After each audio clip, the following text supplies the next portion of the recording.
everyone, it's Sarah from the Support Worker Store, and today I have got Aaron and Amy from Marco Polo. I'm so excited to be here with you guys today because you guys are doing some really cool shit in the sector, and I can't wait to talk about it with you guys. So can you tell us a little bit about both of you and how we got to Marco Polo? Yeah, okay. About a bit about us. Look, I started my, professional career as a pharmacist. So I worked as a pharmacist for about 8 years. I still technically am one. I still have to do registered hours every couple of years. I have to do a couple of weeks every year to remain a pharmacist. But basically, yeah, through health, we kind of deviated, I guess, a little bit into the disability sector when Amy started her degree in social work. Yeah, and then through the social work, we saw the disability sector in all its glory, especially the housing markets. When Amy did placement through that, is that right? Oh, we won't say who you did placement through anyway. But basically saw that housing should be so much better, and we basically went, all right, like every person that gets into the disability space, I can do it better. It'll be amazing if I do it. And we, got to that real reality. So we went through Acorn Homes, our SIL provision, learned a hell of a lot through that. But the one thing that was kind of different, I guess, in the way that we did SIL is that we would always try and match people first before we put them into homes. So it was very much about making sure that the people got along first. We made our mistakes for sure. Anyone that watches this and goes, you didn't always do that. It's like, no, we didn't always do that. We definitely made some mistakes. But when we worked out that that's the best way to do things, we're like, cool, let's do this. And it worked really well. And then basically this is the digital scale up of the way we were doing SIL because no one else seemed to be doing it this way. Yeah, you've got a lot there for me to unpack right now. And I am really nosy. I am incredibly nosy. So can I deep a little bit further? So I know you were talking about studying and being a pharmacist, but was there a moment that you just kind of like the penny dropped and you clicked and you thought, you know what? I wouldn't mind working in the disability sector. It's an interesting question, I think, because I think our background in care started very early on. So we're both healthcare professionals. So Aaron's a pharmacist, I'm a nurse and a social worker. I think this was always a path we would have gone down. Do I think we would, do SIL differently? Like if we had it all over again? Yes, I do. I don't think we probably would have started in a platform type industry to begin with because we had more impact. I think we're always going to head down a path of care. We have a history in the foster care space as well. We're foster carers. We were doing that in South Australia. We do that now in New South Wales. We've done lots of things for the community as well. So disability came very naturally for us. And when we did start in the space as registered providers back in 2020, just kind of fit really well with our personal values and our ethos on life. And then Marco Polo kind of was born, from that as well. It's just this mass production of trying to do what the industry should have been doing, 11 years ago when the NDIS started. Yeah, I don't think it was one defining moment. It was definitely a conversation we had with someone. Like a friend of ours was a plan manager. We're talking about housing investment and stuff like that. And then everyone, I think, hears about SDA and all that thing. We won't talk about the Four Corners episode coming out tonight. But we didn't get into SDA stuff. We're just we'll look at SIL because we're looking at multi occupancy residence for people without disability. So we're actually looking at doing it for the homeless population. So the highest proportion of homeless people is actually women over the age of 55. Yeah. And we had no idea until we kind of had a chat to people and went, okay, let's do this. And then spoke to friends, that worked in disability and went, okay, maybe SIL is something we could go down instead. And we're like, we'll give it a go, see what happens. And we're here 6 years later, basically. We haven't left. So if I could peel this back even a little bit further, how did you two meet? So Aaron and I are married. We've been together for 10 years. Thank you. Yeah, a whole nother challenge, marriage and startup world and company. So things don't work out with Marco Polo. Yeah. We could at least write a book on what a stable marriage looks like. We've been tested many ways. But we met actually out west. We met in Broken Hill on universal placement. Yep. So, because is it right? You were a nurse and a pharmacist? No, actually, so part of placement in Broken Hill is they have like student villages. So Yep. they'll get people doing like nursing, OT, pharmacy, medicine, all that sort of stuff. And Yeah, you kind of just stay in this like little demountable village. It's quite interesting actually because the way that they set the demountables up, you have 4 bedrooms and then like a bathroom between 2 bedrooms and a big main living area. yeah. But Aaron was in like the pharmacy and I was in like the nursing and medicine unit. So we were like next to each other. Yeah. Yeah.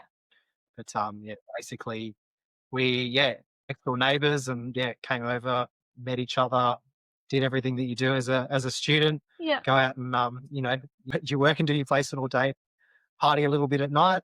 I mean, Broken Hill has a pub on every corner. So the nightlife was, fantastic. You wouldn't think Broken Hill would be the place where you party, but there's pubs everywhere. Yeah. Yeah, but that's basically how we met. So, No worries at all. what strengths do each of you bring into the partnership to be able to work together? Look, I think if it wasn't for myself, we never would have started anything. Amy struggles to make that that first decision to be like, let's go and do something. Whereas I kind of don't have that risk mentality, I guess. I kind of go, this is a great idea. Let's just try it and see what happens. And I'll get something to about 50% of what it needs to be, sometimes a little bit less. I can thank my ADHD for that. But Amy's usually the one that comes as like the voice of reason and logic and goes, okay, we need to clean up what Aaron started. Yeah. And then she turns it into something that's beautiful. So Yeah.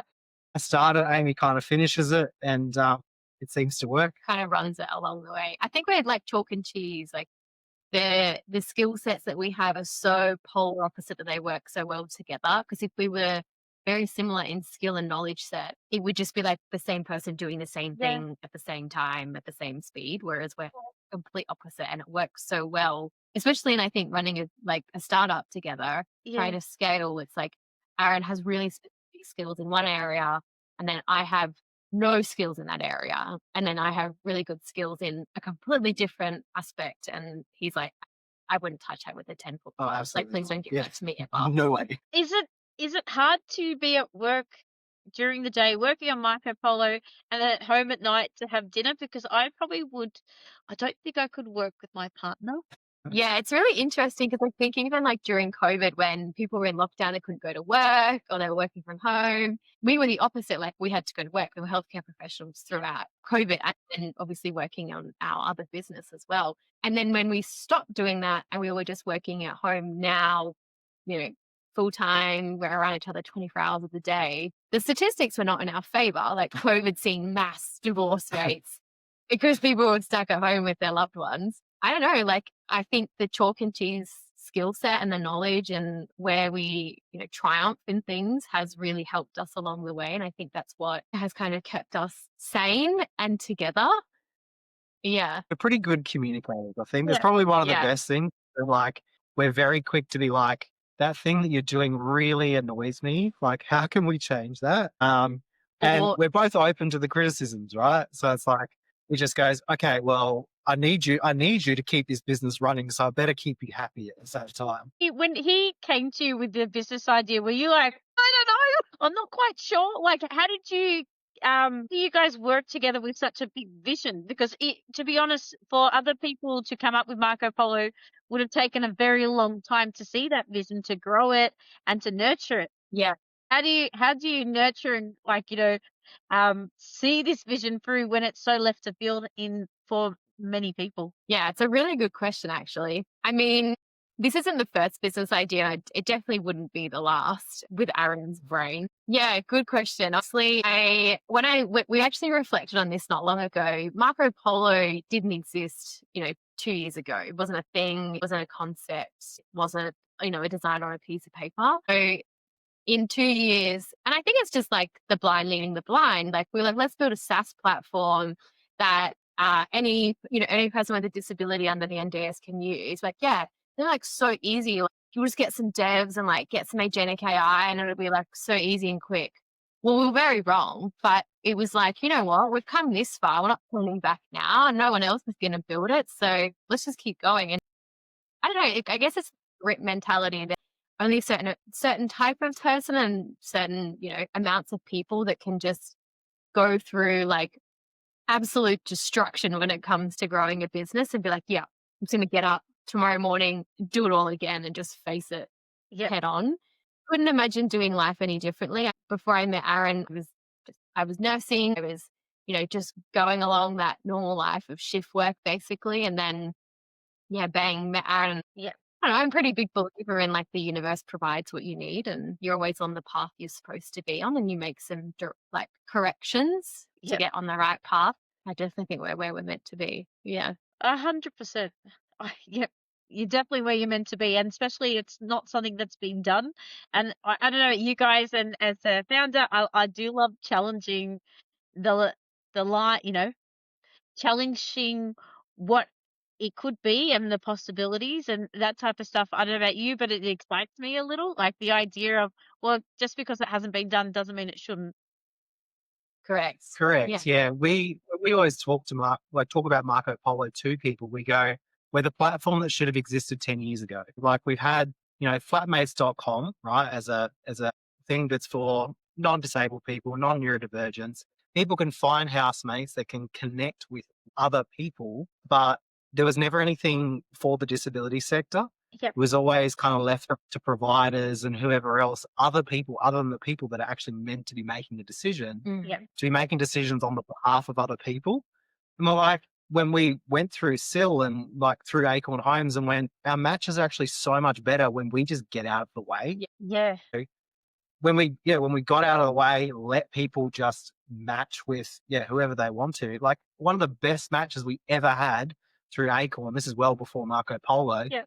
was two people that we honestly had no inkling that they would match together. So young guy, he was 25 years old, and a woman who was 65, early onset dementia. Yep. And we're like, no way. No traditional matching method would be like, this older woman and this younger guy will definitely get along. Completely different interests, nothing. And basically what had happened was things that we didn't consider is that he loved his grandparents, his grandmother in particular, and she loved her grandchildren. Yep.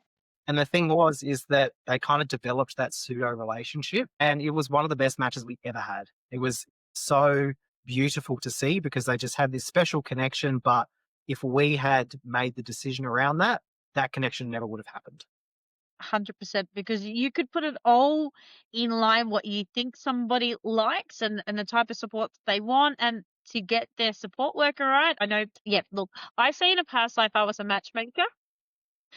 Like and the reason why I say that is because you get to a point where you can become really good at it. And a lot of it is that listening, and then from listening, matching and seeing what works and a bit of trial and error, kind of like dating. Like, you go on a couple of dates and there's no guarantees. You got to kiss a couple of frogs, it happens. Exactly. So in a simple word, how would you describe Marco Polo? Look, we describe it as, so it's NDIS housemate matching, right? But we think of it as flatmates.com meets eHarmony or Tinder, whatever your age demographic is, but designed for the NDIS. Yeah. Yep. Or like Tinder for house. Tinder for housemates. Yep, because we shouldn't just allow Tinder Tinder should be open for all, in that sense that we should have an opportunity to scroll through and be disappointed or really enjoy the idea of matching with this person. I get that excitement that it could have around that. Like when I talk about software and creating it, the idea of that you'd have your family or your friend and you swipe through and you talk about, oh, could this person here, do you think they could be a perfect match because they go for Geelong and I go for Geelong and we could go for Geelong together. Like I get that. That part must be really exciting to see people be able to choose in real time or have that thrill sex. Yeah, it's something that should have existed a long time ago, as we've mentioned. But yeah, there's that opportunity now through Marco Polo for people that do live with a disability to have that choice and that total control over who they get to pick and who they get to speak with. And then they might go off and then live together. Ultimate goal, but and that's like finding a housemate. So you think about like when you first moved out of home, when I first moved out of home, it was exciting. Like it was meant to be exciting. It's like, this is your first time being independent, finally out of like mum and dad's rule of the house. Like I get to do whatever I want to do. Yep. And it was never our goal to empower people. We don't like using the word empower. It implies that we're giving it to people. What we want to do with Marco Polo is create a tool. And we know that people have the ability themselves to do it. They just need the tools in order for them to be enabled. And the tools rather have than- to exist to Yeah. be able to be used. Yeah. You Yeah, can't, screw without a screwdriver. Like, yeah. it's pretty much just leveling the field so everyone can have an ordinary life. And that's because if you look at an ordinary life, we all go through these types of tools to be able to find somebody to match with, to have a connection with. And yeah, doesn't make it any different, I suppose. Yeah, absolutely. Like I remember when I moved out, like it was never, I need to find a house first. It's like, who's going to live with me Yeah. because I can't afford to pay the rent by myself. Like that was always an important first step. And in the disability space, we've somehow just decided that that step doesn't exist or isn't important. And yeah, so it's basically us, leveling the playing field and making it more, allowing people to have that normal life cycle, those normal life Yeah. stages. Move out with friends. If that doesn't work out, you can go move in with a partner, whatever that looks like. But with the added layer of disability and NDIS, it just makes it more complicated. So you need a more complex tool to make it work. Yeah, 100%. Is that why you picked the name Marco Polo for software? Like, is it like, how did you come with Marco Polo? Because I actually got schooled a while back when it came to Marco Polo, to be honest. And it turns out that my history is pretty darn bad. And the reason, like, behind the name Marco Polo. So I'd love to hear your phrase without embarrassing myself and my lack of history. Look, it kind of the original concept around Marco Polo was the pool game, right? So playing, like growing up, I grew up in Darwin, so like it was a game that we played all the time in the pool. So it was like your eyes are closed, you're calling out for someone to respond back to you, and it's searching through the darkness to find the person you're meant to find. So it kind of came around that, and then it kind of morphed into this idea around like exploring and finding your own path Yeah. and blazing a trail. Like, so it's kind of got that double meaning, but it really came from that pool game to start with. Yeah. Marco Polo is like seeking and finding. Yep. Yeah. Yeah, no, I found out the sides because I'd play the pool game as well, but when I was a kid, but like I didn't realize the depth of Marco Polo itself, like being like an adventurer and finding and all that stuff. Like yeah, I actually, to be fair, I got schooled by a 20-year-old about this, so I'm a little bit embarrassed. What problems were you like you talk about trying to solve problems for people with disabilities and the best way to like find a housemate and so hold on. I know briefly before you talked about how you were able to match somebody that was in their 20s with a lady in her 60s. Have you got any other examples of, when you saw a participant win real well because of matching from Marco Polo? Yeah. Yeah. So we had a female participant who had been looking for a housemate for about 8 months. Yep. And they had a still home, there was a provider involved, and they wanted a particular housemate, and so they should have a choice in that. And they were able to find a person that they could chat to, meet up with before there was anything signed, before Yep. the provider got fully involved in the service agreement, meet up and have lunch multiple times, Before meet committing. the family, Yeah. meet the stakeholders, and then move in. And they're still going strong, like over 12 months later. And they're the type of, sometimes those relationships need a lot of support. So Marco Polo has the option for like family members and carers and guardians to sign up on that participant's behalf. And then coordinators also have the option to sign up and add as many users that they have, like participant wise, that they support, that are looking for a housemate, regardless of funding. And I think that's the big thing is when we look at the space in the NDIS and we look at like core funding, you've got, ILO and SIL, and then you've got just daily living funding, like drop-in support. But the cost and the range of that funding is extreme. Like you could have a participant with just core daily living and a participant with SIL that have the same amount of funding and over that year. And it's just insane how that happens. But it does.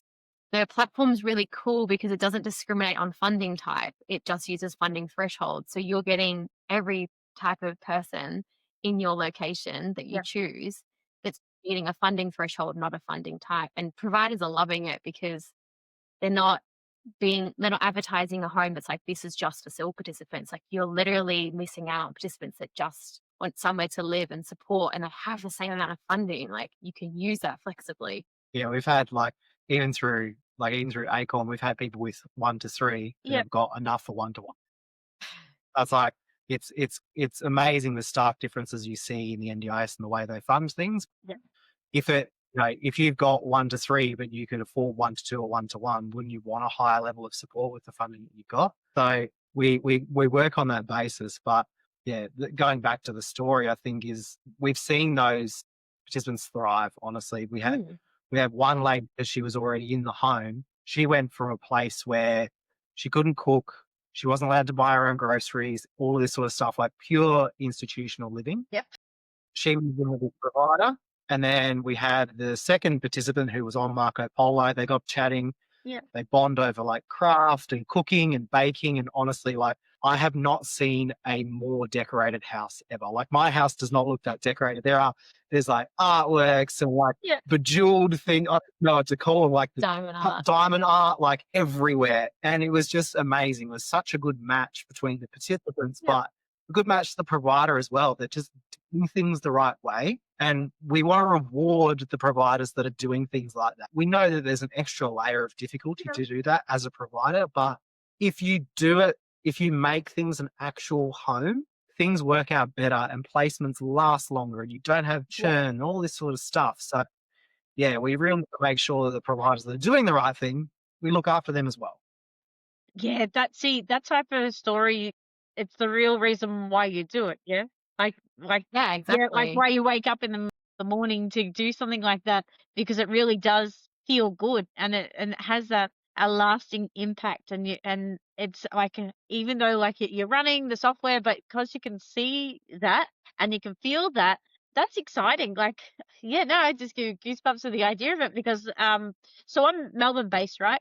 And with the where I'm based, there are a lot of SEALs. Like there's a lot of SEAL providers out there looking for people to match with. And when you do come across a SEAL that does go that extra mile, like you said, like all the jewels and the arts and crafts, and it turns it into a home, that's something really special. It is. It Yeah. is. And I think we get stuck in this trap of like, as a SIL provider, like being SIL providers ourselves, you get stuck in this trap of like, what's compliant, right? Because you're like, oh, it's a Yeah. workplace. We have, all this Yeah. responsibility and all that sort of stuff. But at the end of the day, it is still someone's home. Yeah. And It's firstly, it's someone's home. right. So the least amount of influence you can have over their home with while still making it safe and compliant, that's what you should be aiming for. Yeah.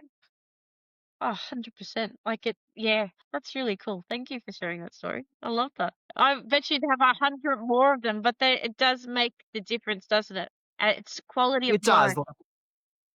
And I look at it this like sometimes I have with my every now and again I do have a deep thought, and I always think to myself when I'm older and I can no longer provide myself, to live independently as possible. You always wonder about how life will look when you go through that next stage, and not being as independent as I'd love to be when I'm older, but you sort of think, gosh, I hope things like this exist. Like, are you building this for you guys in retirement? Because like, I just need to know whether I have to bank on you guys from, what was it, maybe 20, 30 years from now. I mean, we look to expand into the aged care space. We've spoken to some of the, the higher ups in aged care, but we've seen a massive need in the disability Yeah. space. We wanted to start there, and it's quite, it's a passionate point for us as well. It's a real purpose driver for us. But there's so many things we could be doing and iterations we could be making in different spaces. Yeah. Again, so we know that, the foster sector or the child safety sector is also inundated by kids that need care. Like, we've literally come up with an app for them, and we were like, we need to just put it on the whiteboard and save it for later and solve one problem at a time. But I mean, someone had to do something. Someone has to start building something. Otherwise, this is how great things happen and big corporations start, is by someone just thinking about an idea and it coming to life. So Yeah. if we can expand into aged and child safety, that's great too. Yeah. My motivations are a little bit more selfish, I think. Look, I kind of discovered through providing services that like I'm neurodivergent myself, right? Didn't really know about it, and then Yeah. kind of got exposed more to the space, and then it just kind of like dawned on me. Like we're working on Marco Polo already, but it kind of dawned on me. I'm like, if I had a more profound disability, Yeah. would all my rights about who I get to live with be taken away from me? Mm. And where you get to live. Where I get to live, who I get to live with. Like the fact that we spend 24 hours a day with each other, I wouldn't be able to do that in most cases, right? Yeah. A lot of people don't get to do that. And it's just not fair. Like it's just, it didn't make sense on just such a logical, ethical, like human rights type level. And it just I just said, look, someone needs to do something because we can't keep treating things like it's a property and a bed that Yeah. needs a bum in it. And I've heard people say it like that, and it just gives me the shits. Yeah. Yeah. Oh, It's we need such with an ick, isn't it? no, Yeah. it's And they wonder why horrendous. it turns over so quickly. Oh, I've seen people go to SDA conferences and go, guys, I've come up with this revolutionary thing. Oh, people matter. And you're like, what? Like, It's a new concept. it's a new concept that people matter. And it's just Oh, like, cool. yeah, I'm shaking my head because I've heard it too. And you're like, well, what do you mean? They weren't at the front of the anywho, you're like, oh, all right, you've got a long way to go, my friend. And I'm not the one to I'm not it to educate you on that one. But time will get to you.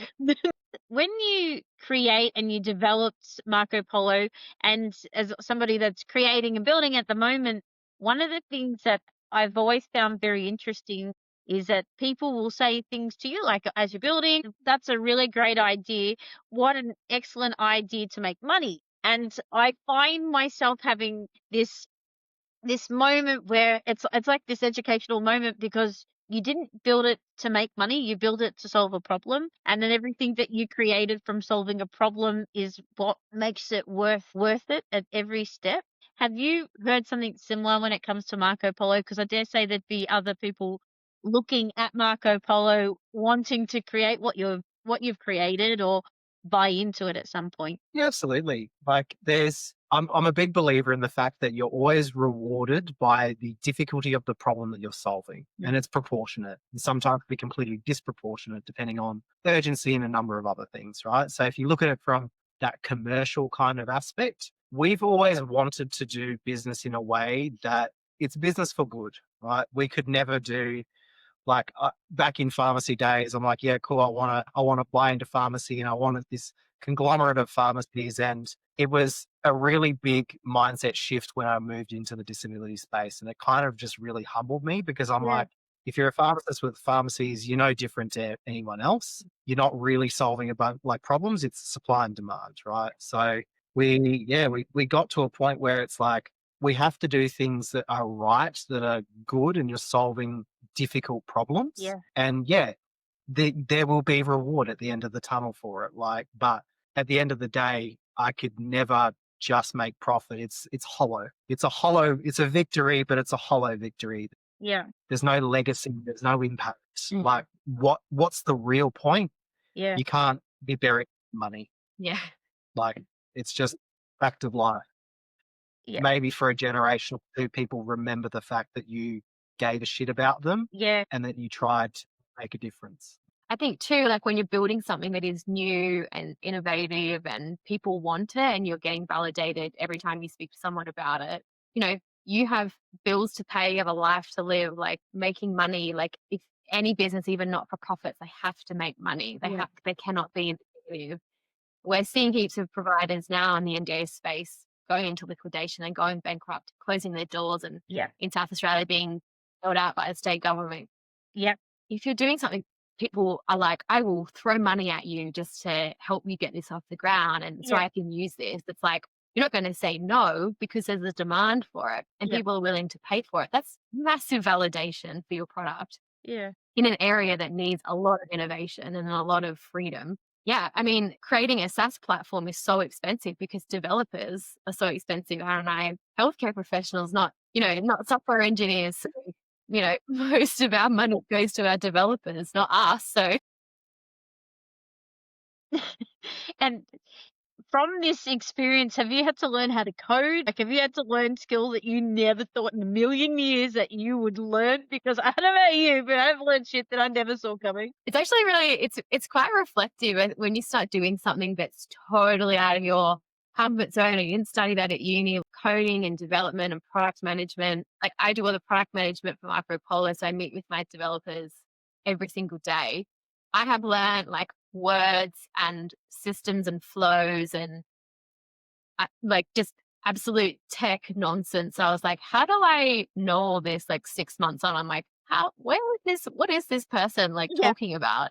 because I was And really now good I at have to, blood pressure at one point, and now I'm doing automations. Like, it's insane. yeah. And the cool thing with technology is it is evolving so fast thanks to AI. Like at one point, well, now you can vibe code. Like, you can just tell AI you want it to build and it's there. Yeah. Like, Comes with its own issues, of of course, course, but like might hallucinate a little bit. yeah, might not build things like to proper standards and specs and all Probably that not sort of very stuff. secure. It's come a long way, and I think like people focus on tech and then go, yeah, it's tech and code and all that sort of stuff, but all of the other skills that come with like SaaS and that sort of stuff as well, like they say that with the SaaS platform, everyone expects to build a platform and then people will just subscribe and it'll all just be amazing. Yeah, cool. Like, I'll just set up my website, I'll run some ads, and it'll all just be amazing. Yeah. But people miss the nuances of building a community first. You still need to build a community around your SaaS platform, because if you don't have those people and you don't have that feedback and all that sort of stuff, things just don't really progress. Yeah. Yeah, so the other skills around marketing and content creation and filming and editing and all these sorts of things, Networking, like networking. networking, lots of skills we've had to develop. I think tech's probably the easy part. It's everything else that you have to do as a co-founder to just get your brand and your product out there. You're like, oh, yeah. Yeah, you're right. The platform's the easiest part to build. It's networking and, showing people that it can actually save a lot of time and heartbreak to use this platform instead of, you know, having a Facebook post saying, I've got a seal house, I've got two participants looking for another participant who likes blah blah blah. And yeah, it's hard. It's not as human. It's, I don't know. It feels like something's missing from it. I'm sorry, I'm so off topic, and I know this is not in the questions, but is because the word you guys touched on it, AI, is there some sort of AI element in Marco Polo, or is there for the future to use AI at some point? Because everyone loves that AI word and they find it really sexy. Yeah. See, we use AI, so our developers use AI to help them QA test and code and make sure it's all kind of buzzing along well. There's lots of automations that are built into the platform, so it's alerting them if something's not going the way it's supposed to be going. That's kind of like back end tech stuff. That's the boring stuff.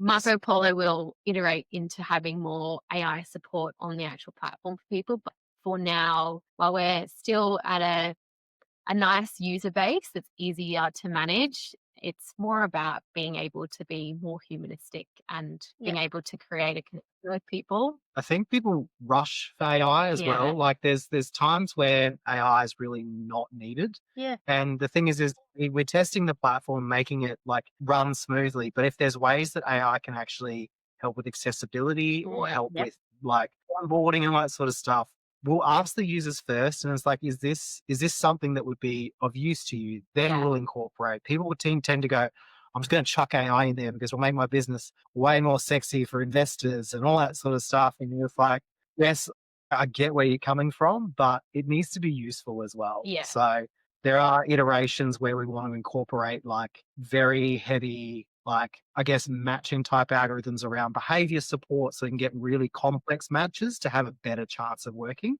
Looking at behavior, looking at whole of person, and it's really hard to have someone that can look at whole of person without it being a human being doing that. So, behavior practitioners and things do. But if we can build in AI, learn from behavior practitioners, learn from really high quality matches around what makes an amazing match, yeah, there'll be an element of AI that can make things a lot better. and a lot more streamlined for people as well. So something's coming. We haven't quite ironed it all out, but it will be in next day. Yeah, when and how it's needed, like depending on what our users are actually asking, like what they want AI for, I guess, as well. Yeah. You guys touched on this. You talked about feedback and how it shaped Marco Polo to where it is today.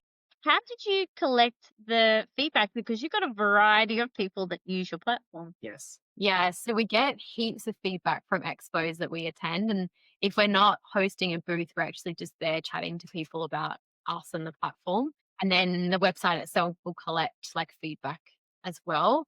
And then every time someone signs up, you'll get an email from me that's asking you for feedback as well. Yeah. It's just trying to get every kind of communication point to get and gather feedback as often as possible. One of the big features that we're launching next month is feedback we've received from a lot of providers on the platform to list vacancies, but have it listed the Marco Polo way. So it's participant centric. It's nothing to do with the home. It's literally just about the people in that space. People will like the funniest ways they will contact us. They will give us as much feedback as they can. And I think every time we do talk to the cohorts that we have, whether it's a coordinator or a participant, even allied health professionals and plan managers, providers, they're all like, there's so much validation. And then we're always like, yeah, like love the love, but like what's wrong with it? Like tell us what you don't like about it, please. Because you telling us that you love it is not helping. Like we want to know what you don't like about it and what you want to see that's different. So we're actually attending a big event on Wednesday in Sydney, and we're testing the whole flow with 24 participants. Yeah. So we try to attend, and this is where it comes back to networking too. It's like, who can I get to give me access to more people to test with and more people to give me feedback? And it's hard too, because I think the disability community in general have been asked for so long to share their voices, share their stories. Yeah. Like we've got Royal Commission reports, we've got reviews and all that sort of stuff. Yeah. And people are so sick of telling their story and nothing happening. Yeah. They just like constantly repeating themselves as like report after report and plan after plan. And they're like, no one's done anything. Like we're still doing the same thing. We're still beating the same dead horse.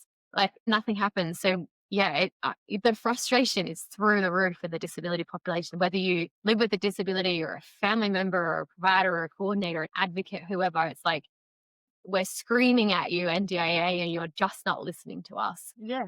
We're literally building this. We're not building this platform for us. We're building it for the users that we support. So if we build this whole thing without feedback, it would be an absolute turd. No one would use it. So it's like, and that's something that, it's feeling big purple turd. Yeah, exactly. It's just not, if we can build it in the way we want it, right? But it's just not going to serve the people that it's designed for. Yeah. So it's like feedback, whilst it is, honestly, guys, if you want to provide us some feedback after watching the episode of this thing, please do, because we need, like, the more we get, the better. And if you don't like one little thing, if you don't like the color, if it's not accessible enough, please just let us know, because we will change things. We absolutely change things based on feedback. Yeah. What's the best feedback you've received? You're like, oh my God, that is the best idea. We're going to do that right now. Amy, let's get to the computer. There's so many. We literally have a Notion boards called Shiny Objects. And every time we like hear something or someone tells us something or we think we're like, there's just so many things that we've been told, like, that's so brilliant. One of our informal mentors, he made this suggestion and we were like, oh my goodness, like, why have we not thought of this? And he used to work at the NDIS. So we were like, but it's always like, you love, and it is the shiny objects, the ones that are like completely game changing things. You're like, can we do this? You're like, no, it's going to be 12 months of development. You're like, oh my God. Yes, just not right now. It's coming, please. And how much money do you have to build this thing? Yeah, like we're looking for ways to iterate and change it for what the community needs. Yeah. So it's just like, it's really fast. It's about prioritization. It's just like, what can we change right now with the most, like the cheapest way we can do it whilst we're still building up this user base so that we can give the most impact, but also generate enough revenue so we can continue to develop and change things. You said something that I haven't seen and I've never heard from you guys before. You use that word, mental. So how did you find your one? You don't have to tell me who it is, but how did you find your person to go to receive mentorship? We have a bunch of mentors, and it really does just come down to networking. It's all networking. And it's funny because in a less enlightened time, I thought I had to do everything myself. Yeah. When I finally got connected with people from like UQ, we went through an accelerator through them, and we really just learned that the power of networks and mentors and things like that. And most people are willing to give a little bit of their time, even like informally, because people genuinely are helpful. Yeah, and people genuinely want to see you succeed. And it's just like, again, same as dating, kissing a few frogs and going, oh, maybe that person wasn't great to mentor us. But it's having the confidence to reach out to people. And if they say no, they say no. But if you've got something that you truly believe is a great idea and you know that it's solving a real problem, people naturally gravitate towards you. So a mentor that we met was literally through, like, I reached out to government and just said, hey, I've got this idea, and they passed me on to this person, then this person, then this person, finally got to this mentor, and he still mentors us today. And like,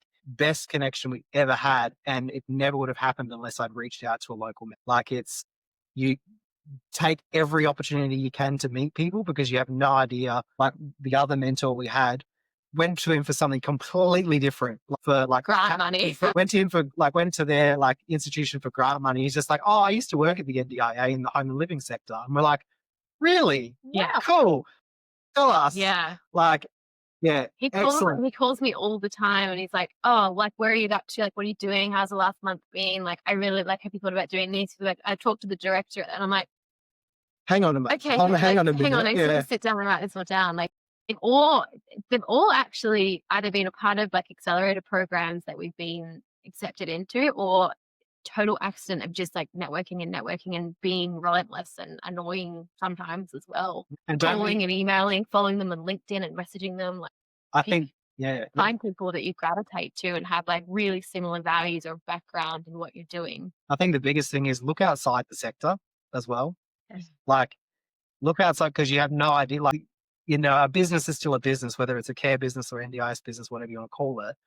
You've still got skills that you need that are transferable across into an NDIS type business. Help around pricing, help around marketing, go to market strategies and all that sort of stuff. Doesn't mean it has to be NDIS specific. So just reach out to people, ask them what they're good at, and if they're interested in what you're doing, they'll help you out. Yeah. Wow. So you pretty much just nailed my next question, which I was going to be like, is it all NDIS related? But it seems like you guys have really filtered out like your local. Did you start locally and then expand yourself out, or did you just slide into the right inboxes? I mean, we started locally when we were living in Queensland. That's how we found one of our first mentors and advisor. And then we've done 4 accelerator programs. We're in one at the moment with Remarkable, and they are fantastic. They're disability tech specific. So shout out to Remarkable, Pete Horsley, because they are literally the networking bosses when it comes to the disability space. Yeah. I don't know where we would be now without them, but yeah, you do have to kiss a few toads and like get through some conversations where you're like, I don't agree with anything you've just said. Like, that is not how this space works at all. Yeah. And sometimes it's really refreshing being able to look outside of your own space, because you get different insight and you get different opinions. So I'm part of Tech Ready Women for Queensland, and none of those women work in the disability space. They understand it and they have like people that in their lives that live with a disability, but it is like business women. They have grown and scaled businesses and they have a whole different like insight. And that's really refreshing too, because you don't have to trauma dump on them, because they won't really understand why you're trauma dumping your NDIS trauma onto them. So it's really nice. But yeah, LinkedIn's great too. Like, you can find so many people in your immediate networking space that really align with what you're doing and the values that you have. It can also be really annoying, LinkedIn, like all the messages about building a It's going website, to be cringy. building your AI. Right. It's a part of it, isn't it? To be a little bit cringy to begin with, and then you work your way up. We all start Great. Yeah, LinkedIn, like I've always, it's an odd little one for me, LinkedIn, because I do it. Do I do it well? Not always, because I have to message and I'm a talker. I like to talk. This is why we're on a podcast right now, because I'm nosy as fuck and I like to talk, right? So, so it is using your skill set that you've got and how to, to bring in and draw people in. Yeah. I mean, look at the connection like that we've made with you. That was all through Instagram. Like, I Instagram yeah. hard.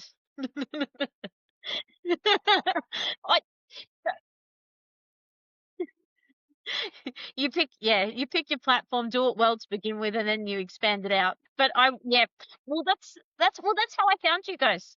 It was through Instagram and following what you're doing and following your adventure, and I felt like I'm on the journey too. Like, and then I think it's because I feel like I'm on this journey with you guys because I've also got friends that have got steel houses, that are running them and are looking um, to have more residents within the house, to live.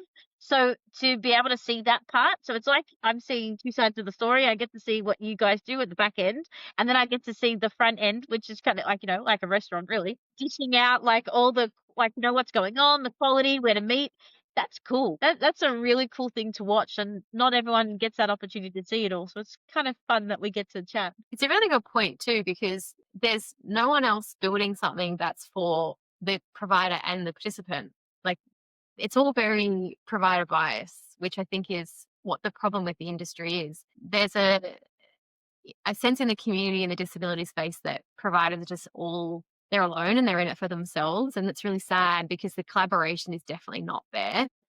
And we get it because most of them aren't doing very well financially, but that's why we built the platform too. It's not just, it's not all about the participant matching. It's also about matching with the provider that you get to choose and vet and look at their profile. It's like dating both ways, basically. Because To see if they align yeah, with you, like to see if they are the right person for you. So really, like, I love the notion that the NDIS is for the people that we serve, and that you're building a platform for the person that we serve first. And it's kind of like that. I'm not very good with this type of shit, but it's kind of like that circle when you were a little kid that you were meant to do, speak to your family first and then the externals and all that stuff. It's kind of like that, but in a house form, because you're looking at the person first and the qualities that they bring to a house and what a cool housemate this person will be. It's really flipping the script when it comes to support in home, because a lot of people, they look at it and they look at all the worst things. It's like this person has come into seal.com and they're looking at their 20 years of history that they've had with one provider. You shouldn't bring that with you. We should talk about all the cool stuff that would happen being your housemate and how I could benefit this house environment. That I like. yeah, exactly. And that's why it's great to have that person first approach. It's also like just that it's that empowering, it's empowering the end user, like the customer. So in any other market, right? The customer's the one that's making the decision. Yeah. The customer's the one that goes, I'm giving my money to you because you're the person that I think will best serve me. And in the disability space, there's almost this disconnect between that. It's kind of like, oh, well, you're here, I guess you'll be okay. Or they don't even get to make that decision in the first place. It's like, okay, yeah, someone will do that for me. I just go with the flow. I don't actually have a lot of power over who I'm going to live with. I just hope I get lucky. Let's just play roulette with it. So back in the day, like back in my day, 17 years ago, when it came to people living together in a group environment, there was no choice. There was no control. This is a vacancy. Here you go. You've got a disability. Bang, you're together. That's it. That's it. That's it. There was no choice. There was no location to where you live, because even where you live, is it accessible to go to your family? Is it accessible to public transport? Can I get to the local grocery?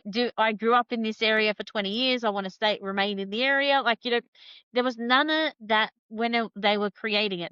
To see the shift now with the NDIS and having that type of stuff created to live an ordinary life, you're right. This probably is a platform that should have been invented 10 years ago, maybe even more. So with your vision for Marco Polo, so you've got a lot happening, let's be honest. There's a lot of changes and things with providers and stuff. What is your big vision for Marco Polo for the next 5 years? So we think about this a bit, actually, and it's kind of like 5 years is a long time. And I'm like, I feel like a week, we pump a lot into a week. So 5 years is kind of hard to imagine. Look, our ultimate goal is, or for me anyway, it's not even really about Marco Polo itself. It's more about the way that home and living, or the way that disability accommodation, not just the NDIS, the way it's treated in general. So I would love for, say, a realestate.com or anything like that to just kind of integrate disability accommodation into what's normal, Mainstream. into mainstream. I really want when people go, I'm going to do disability support, who can I get to match with first, rather than going, I should go buy or rent a house. Yeah. I want, the whole way that people actually approach this sector to change. And change management is really hard. So it'll probably take about 5 years. Yeah. But I hope that one day people go, yeah, I want to be a provider. Who can I get this person to match with first before we even think about a house? Yeah. This one's for you guys. When you created this, did you have people say, oh, you're quite rebellious in the way that you're thinking? Or that's quite an out there thing? Did you? We got it. Absolutely. I think, people, it's actually really interesting because I think we were saying before, like, we love feedback, but we get, this sounds really like egotistic, but we get too much, oh my God, this is like the best idea. Where have you guys been? We really want like more like negative feedback, basically, like, how can we improve? How can we make it better? Yeah, it's like, oh yeah, like, oh, we've needed this for so long. Oh, like, oh, this is amazing. What a great idea. Yeah, it's never like, oh, you guys are so rebellious. It's just like, holy shit, where the fuck have you been my whole life? Like, why didn't you this 10 years ago when we started on the, it's like the validation is just through the roof. Like the community has wanted this for so long. I mean, our branding is rebellious. It is outlawish because we're the only people doing it, and we shouldn't be the only people doing it, but we are. And someone had to. Yep. It is rebellious what we're doing because we're flipping the entire model of housing in the NDO space on its head. Like, it's total opposite. 180, let's start again and let's do it the way it was always supposed to be built. I think I think providers give us probably the most direct feedback. Like, some of the wackiest feedback we've ever had is from providers, and I think they're the ones probably not doing it for the right reasons, and you can tell that pretty early on. Yeah, I had one guy in particular just sits in my brain. Like, oh, because we're talking to providers, like, we want to even the playing field for providers. It's not, we're not preferencing big ones over small ones or whatever. It's just like, you all pay the way it currently works is a flat fee. We want to reward the good providers, whether you're big, small, registered, unregistered. This was obviously before mandatory registration around this stuff. And I had this whole big spiel about, equality and leveling the playing field. And this guy goes, can I pay you more to be listed at the top? And I'm like, you're not listening to anything I've said at all. And it's like, mate, why? I mean, people that want to exploit the system will always try to find ways to exploit the system. There's always that person. Yeah, they go to great lengths to do it. The thing Karma knows where you live and it has no end date. So that's how I look at it. So you're better off doing things right to begin with, so you don't have to fix it later. If you do it properly and right from the beginning, there's no way of having to go back and, fix it, really. Do you feel like at times that as you're going through this process of Marco Polo, you're doing some, it's like community education of how a seal house can run to somebody's choice and control, their choice, and I really shouldn't use the word choice and control, but how they could live an ordinary life within the NDIS without making it too medical? Yeah, it's funny. Like, yeah, there's definitely a few camps of things that you need to educate on. And for us in general is like, we want to be a bridge.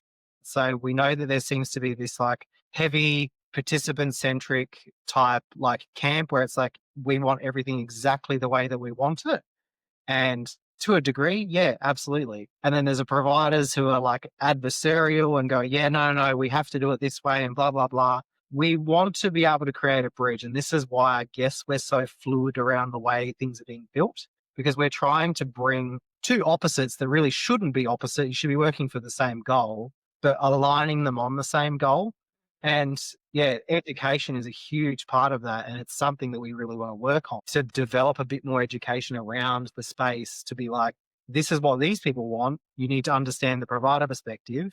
and then going to providers and going, this is the participant perspective, this is what they want, but this is what you can actually do. I think too in this space, providers are being educated by failing, and when they fail, they obviously fail quite hard. Yeah. Yeah, Yeah. because if you get it wrong and you have, you know, a still vacancy is costing providers hundreds of thousands of dollars a year, and the average vacancy is a whole year. Yep. So we're educating people just by existing. We're educating the space by existing because nothing else exists. It's like, oh wow, that's new and different, and that makes so much sense. Providers are getting it as well. You've always got the ones really just shouldn't be in the space, but the providers that are on the platform are on it because they're like, this makes so much sense and this always should have existed as well. So participants and providers get it like from that, you know, that view of it needs to be about the person. It's their NDIS plan, it's their funding, it's their support needs. And at the end of the day, if you get a great match and you're a good provider, it's win-win. But we need to do way more marketing around what we're doing because we haven't really been doing much at all. It's been very much word of mouth, which has been great, but we need to be getting out there to educate providers and participants that there is another way and there is a much better way. And the longevity of this is it's just long term. Like everyone can have so much better outcomes by using the platform because all the power is just going back to the person that was always supposed to have it. Yeah, I think people get stuck in this quick fix mentality as Yeah. well. And like, to be honest, like we've had people sign up and they're like, they want this quick fix. And it's just, it's not what this is about. Yeah. We're about longevity. So we're about making sure, like, you know, it may not be instant that you get referrals or whatever, like whatever your expectation is, but we are working on a long lasting relationship between participants and a long lasting relationship between the participant that's looking and the provider. Yeah. Where there's too many times we've had it happen in our own cell where we're like, oh, we need placement yesterday. Mhm. And we're like, this is not going to work because they don't match. Like you'll be doing the exact same thing in a month's time. Yeah. Yep. Like we're working in this form of urgency that just doesn't Shouldn't need, exist. it shouldn't exist. Things happen. We get Yeah. it. People pass, people move, all that sort of stuff. And providers have no choice but to fill vacancies because it is very detrimental to them. But if we can do things in a more sustainable way, things are going to work out better for everyone. That's funny because I in this sector I get a lot of from the support worker store, people that start off as support workers, then they become the independents, and from the independents they own companies. And the one thing I tell them not to do is become a sole provider straight away. Just wait. Just get support done really well to begin with, get your foundations, you know, what aligns with you, and then build up to it because SEALs, they don't make big money. Like if you're in this for money, you're in the wrong location. Somebody has lied to you. Yeah, I mean, they reckon the NDIS allows for a 2% profit margin for SIL providers. Most of them are breaking even or going backwards. So 68% of SIL providers are losing money or just breaking even. I've actually met independent support workers that earn more than Aaron and I together in a year. Yeah. And I was like, don't do anything. Like, keep doing what you're doing. You don't have to be registered. Like, you don't have to pay for audits. Like, Yeah. This is fantastic. It's not safe, but it's They're like, not this even is selling great drugs. feature. Like it's insane. Like yes, you're right. Because some of them are making bank, and that's because they're really good at being person first, and they can work it. They do a really good job of it. Why make it harder? God, no. Running a business is the hardest thing you can possibly do. And if you've got a sweet spot being independent, stay there. Stay People, there. I did a presentation a little while back around vanity metrics. Yeah. And everyone goes, oh, still is the way to be because the revenue is so high. It's like, yeah, revenue is very high, but guess what? Your margins are very, very low. Yeah. Yeah. I've not met a SIL provider that doesn't have cash flow Yep. because you may be pulling in a couple of million per year, but you are spending a couple of million on staff and compliance and all of this Yeah. stuff. Like, Super long service, like portable Yeah. long service leave, like work cover, insurance. Even insurance for NDIS providers, I think, went up like stupid amount this year. It's scary. Yeah, so a lot of the conversations I have is just hold your horses, just do support right first. And SEAL is not for the weak or the heart, you know. the faint-hearted, it has to be done properly from the get-go because that is the foundation, the get-go of making a really good quality home for someone to live in. Yeah, it's an argument that I've had a couple of times. I'm so glad that you guys agree. Yeah, it's not for the faint-hearted, and You need a really good team yeah, too. and I hope that it hasn't come across that we're like, oh, steel providers are doing the wrong thing or anything like that. They have it tough. They have They really really, tough. it is really, really tough, Yeah, and I don't blame them for having to fill vacancies quickly. We've seen the realities of it. It sucks. It really, really does. But if we can make a way that works better for everyone, why wouldn't we do it? 100%.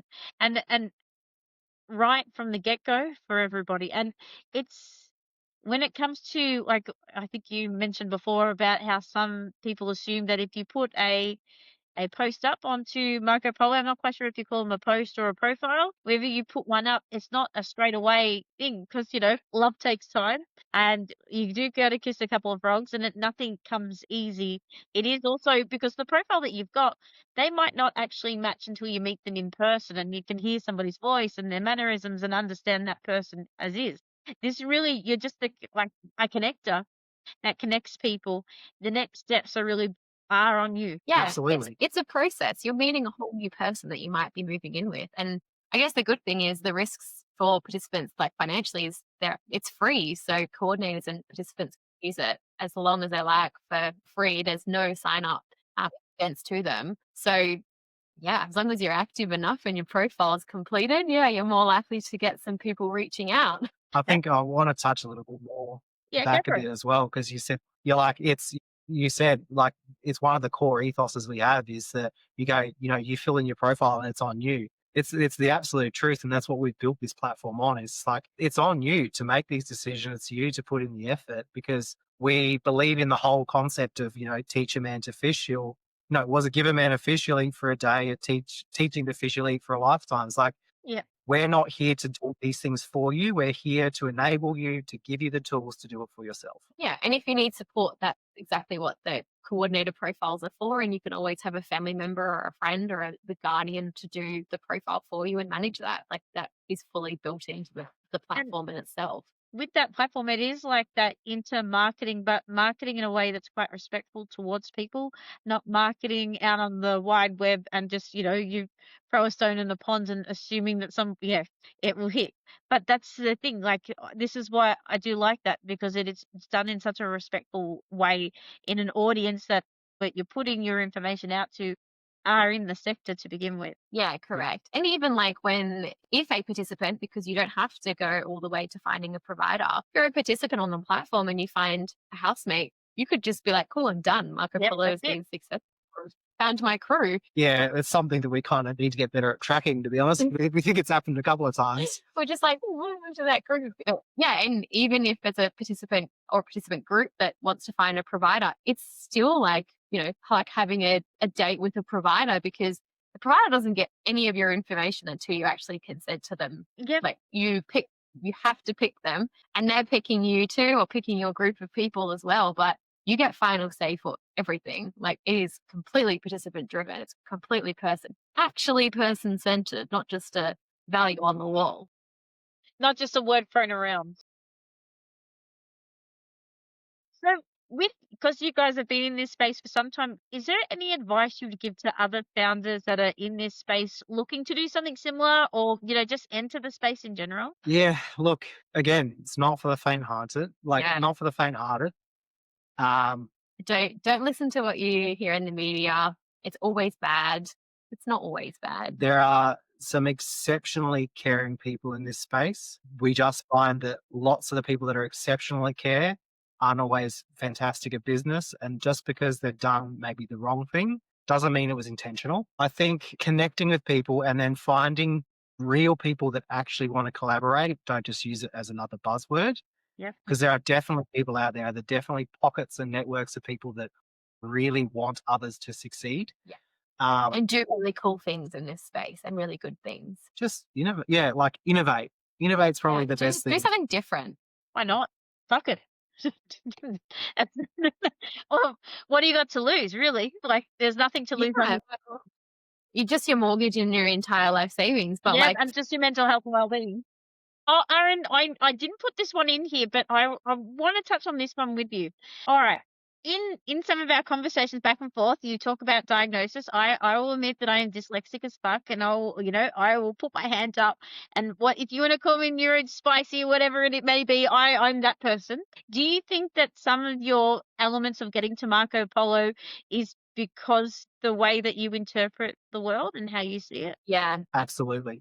To answer this for Aaron, I actually think the neurodiverse are the reason the world spins. Nothing would exist without people that had neurospicy. If everyone was neurotypical, nothing Nothing would get done. nothing new would ever start, because everyone's like, I'm happy with the way things are. You know, It would be boring, you wouldn't need it? different things. Life would be It boring would. without us. I mean, look at the biggest world. Like Elon Musk lives with autism, Bill Gates lives with autism. Like Yeah. nothing happens without someone that has some level of, It's something like 78% of entrepreneurs have some form of neurodiverseness to them.